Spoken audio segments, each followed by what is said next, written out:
Hey everyone, it's Strange Michael. I hope you had a Merry Christmas. I thought I'd do a Christmas horror movie haul from things I bought, things I received. I really didn't ask for many Christmas movies this year. There were some things I really wanted to get, and I did get. There were some things I had some money that I was given from like my in-laws and whatnot that I went out and picked up a couple of things too. I have about 4 things here to show you. I'm super stoked about these. I can't wait to review these at some point on the channel. I'm just so stoked. I don't even know what to tell you. The beginning of this new year is going to be great. So, a couple of these things I hope to have a review for you here soon. One of them I actually will. I'm going to record it after I finish this video. I may or may not upload it immediately because I have another review I want to do as a Christmas movie review. Anyway, starting off with the first thing, this is one that my mom got me that I was super stoked about. I wanted to see this in theaters and I just could not carve out the time to go see it. When you're on a second shift work schedule, you can't go see most movies. I never could see Endgame or Infinity War for different reasons, but mainly because I was working a different job at that time. Infinity War was when I had a back injury, so I just couldn't make it to the theater to sit for like 3 hours. But Endgame was legitimately a 3-hour long movie. I couldn't make it to sit through that for 3 hours before or after my work. Anyway, this movie right here I really wanted to see. It's from one of my favorite directors of all time, James Wan, and that would be Malignant. This came out, I think, this year, right? Pretty sure it came out this year. I've heard so many mixed things on it. I'm a huge James Wan fan anyway. I'm a collector. I love his Insidious series, even though he didn't direct all of them. I like his, I like the first Conjuring movie. I'm not a big fan of the second one, but I can respect that it's well made. It's one of those things I have like with the Lord of the Rings films. Yes, I'm not a fan of Lord of the Rings, but I can appreciate how well made they are. They are right for their audience, you know what I mean? I've had cousins that have loved James Wan as well. Kristen and Alex, if you guys are watching this, you know, they're the two that told me they hated this because of something that happened like halfway through the movie that changed up the whole thing. I had a great horror fan friend from work who told me that he didn't like the movie at all, which surprised me. I've heard a lot of mixed things. I've had a lot of people have told me it's great, it's a classic if you're into like kind of an art house experimental horror film, which we don't get many of that at all nowadays. So I hope it's a good one. I didn't see my boy Sinister Cinema Review's review yet for this, so I hope that after I watch it in the next couple of weeks, maybe I can sit down and do a review and then finally watch his review as well. Anyway, I'm just super excited for Malignant. That's such a cool poster too with the thing coming down towards her eye. I'm so curious about what that represents. I don't know anything about this movie. All I know is that one time I was on YouTube, and as I was watching people talk about different movies, somebody brought up this movie, and they played a small clip, and I remember somebody running into like a kitchen or something, and like tackling somebody, and then having this weird arm that was really long, like swinging down with a big like hammer, knocking the crap out of somebody's head, blood going everywhere.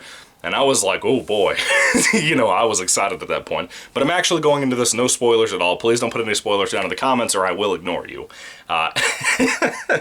Anyway, Malignant, I'm super stoked for that movie. I can't wait to see it. I hope it's good. It's James Wan. How bad could it be? Like I said, even if it's like Conjuring 2 and not really a great movie, if it's a letdown, it's a letdown. If it's not, could be a horror classic for me. Anyway, this right here, I did not know was getting a DVD release. I literally checked non-stop when this got released on the NBC app or whatever app it was on for streaming. I'm a huge Stephen King fan. I'm a even bigger fan of the original miniseries adaptation of Stephen King's The Stand. They recently remade that, I think last year or this year, one of the two, and I have literally looked non-stop to see if they're going to do a DVD release, because some companies do that. Stranger Things got some DVD releases, I think for the first 2 seasons. I don't know about 3 and 4, but certain things like Mandalorian Season 1 and 2 would draw a lot of people to it if they would put it out on a DVD set or a Blu-ray set or anything like that. People like myself would buy that because I'm not getting another streaming service, and I'm certainly not getting a Disney streaming service. As bad as I want to see the show, all the big spoilers get put out. I know most of it. The clips are online. If the clips are online on their own channel, why not just put the episode out there? I understand it's to draw you to Disney+, but it is what it is. I've wanted to see this forever. The Stand, the remake. Man, 10 episodes of this, I've heard it's horrible. I have heard nothing but bad things about this, and I'm hoping that it's one of those situations like the 1990 miniseries, or 1994, excuse me. That was the year I was born. That's how I remember that came out in 1994. It's like with The Crow and The Clerks. This is one I'm looking forward to, but I also am cautiously looking forward to, because I really want to see it. I'm hoping it's going to be great. I'm hoping it's going to be something that appeals to me tremendously as being a big fan of The Stand, specifically the original. I'm curious if we'll have any cameos from anybody. I'm curious if we'll have any great nods to the different changes the 1994 miniseries did.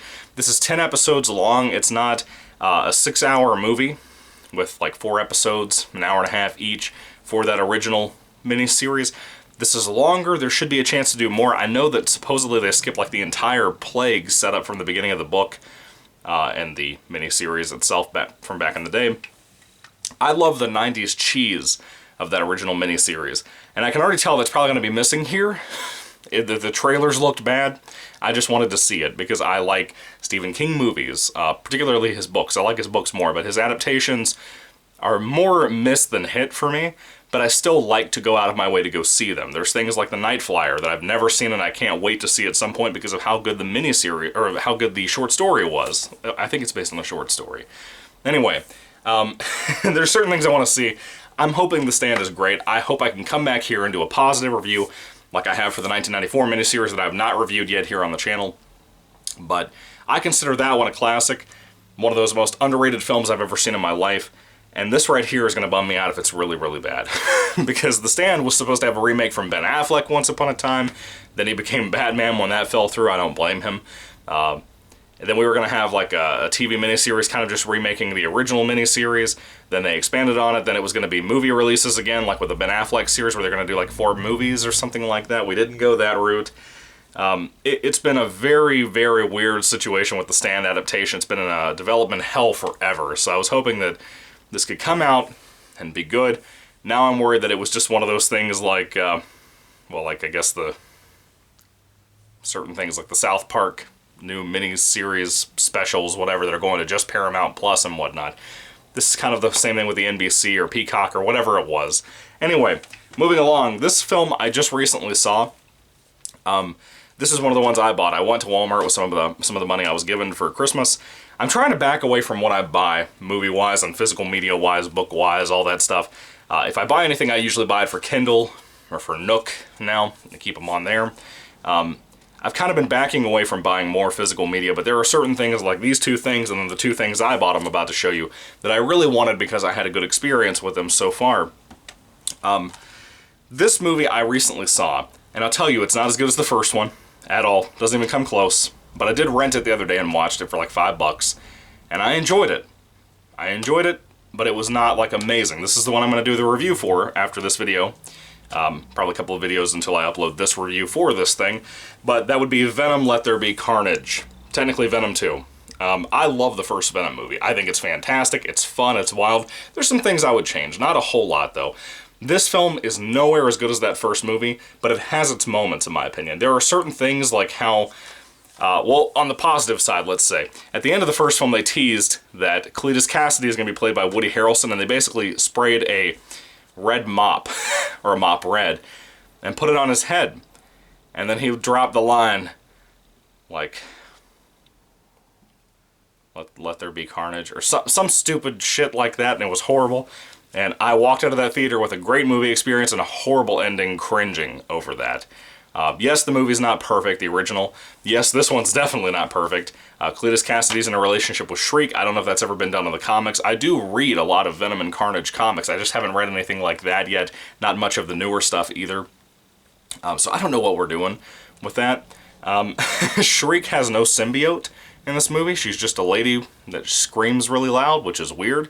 I don't know if that's a newer version of Shriek, but that's not the Shriek that I've known. Shriek in the comics is better.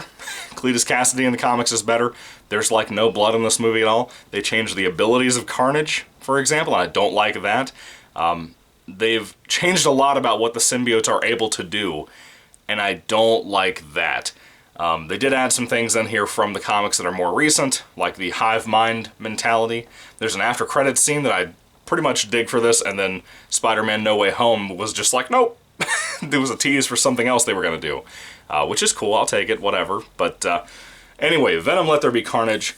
I enjoyed it enough that I want it in the collection, because I'm a big Venom guy. I've always been a Venom guy since the old 90s animated series, and I watched that DVD that came out for the Venom saga probably, I I want to say 2002, 3, 4, somewhere in there. Whenever that Celebi Pokemon movie came out, Pokemon 4 or whatever it was, that had an advertisement for that, and I just fell in love with it. One day I was at Walmart, I got that Venom Saga DVD for that show, and I fell in love with Venom. I knew nothing about him until I saw that Venom Saga DVD, and it just blew my mind. It was so great. It's one of the best parts of that whole original show, one of the best parts of my childhood.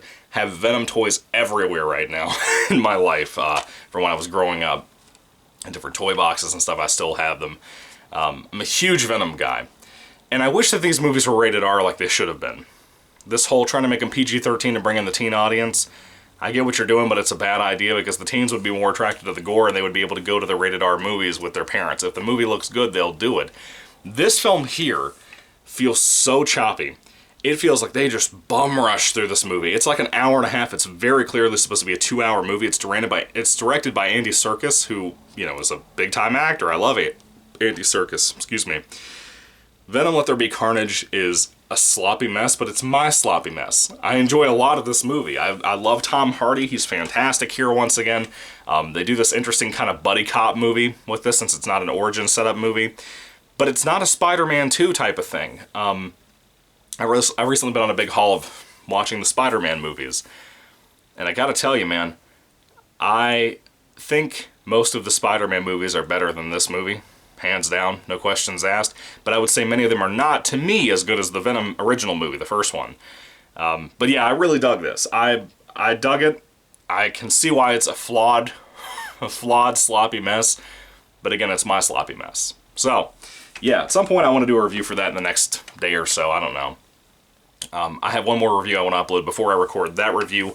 And anyway, the last thing that I have on the list that I picked up today, or yesterday, last night, when we went to Walmart and I picked up Venom, I picked up this as well, and I'm super stoked about this. I just reviewed season 1 like a month ago, not even that, and I fell in love with the show. I was not expecting much for this, because I'm not a big fan of the original movies, or at least the first two. I've never seen the third one. I reviewed season 1, was really, really impressed with it. It makes me so impressed that I'm hoping season 2 will be great, and if season 2 is great too, then I plan on getting a Shudder account, because this series is on Shudder only. I think season 3 is out now, I don't know. Anyway, that would be Creepshow season 2. Oh man, season 1 was so good. There were so many great things about it. It felt like 1980s horror, like Tales from the Dark Side type of stuff. Very goofy, very cheesy for a lot of the episodes. The humor was great, the gore was great. The episodes had enough diversity feel to them in the stories and the tales that it just worked for me. Season 2, I don't even know what I'm getting with this. I know that I looked in the special features section on the bottom, and I have the animated special and the holiday special, which I can't wait for those two. I heard good things about Sinister Cinema Reviews doing his videos back in the day about those. I am so stoked about Creepshow season 2. I was so happy to see that they had this, and it was on sale. It was like $17 for that season, dude. I know there's not a whole bunch of episodes in there, but that's fine. I like smaller seasons. It allows more budget per season. It allows more talent to work their way into the show. There's so much more you can do when you limit the amount of episodes. This is a lesson that the CW never learned with like Arrow and Flash and shows like that, and it ruined those shows. Because at some point, every person has powers. The budget gets so low at some points to reserve for better episodes. You don't need to do that. Just limit the amount of episodes that come out. You will make a better show that way. It's the same thing with books nowadays. You don't need a 500-page novel for every single writer. Most people would be more willing, I think, to read different writers if you put out shorter books. You won't worry about losing money. Most people take a longer time to get through a 500, 600-page book. I would be one of those, you know? It could take me over a month sometimes to get through a book that big if I'm really engaged in it. You know, if I don't care, I'll just browse through a lot of it because it's not worth all of your time and all your effort to put your brain into it. So my point is, shorter seasons will make me more of a fan most of the time because I don't have to worry about binging through 3 days of my life, you know, with all my spare time combined to try to get through something in a worthwhile manner. Anyway, Creepshow Season 2. That is the 4 things for my Christmas haul, my Christmas horror haul, whatever you want to call it.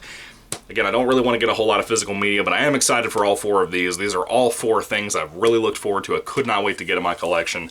Can't wait to talk about all these things at some point, God willing. Anyway, folks, I hope you had a Merry Christmas. Please put down in the comment section what you guys, got for Christmas this year? Did you get anything cool? Did you buy anything cool for yourself? I would love to know all that down below. Thank you for watching. Merry Christmas once again. Happy New Year now. That's coming through on what, Friday? Saturday?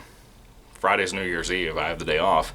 Anyway, put your thoughts and comments down below on all of these things in this haul that I have. Did you love all this stuff? Did you hate any of this stuff? Let me know. Anyway, thank you for watching, guys. God bless you, and goodbye.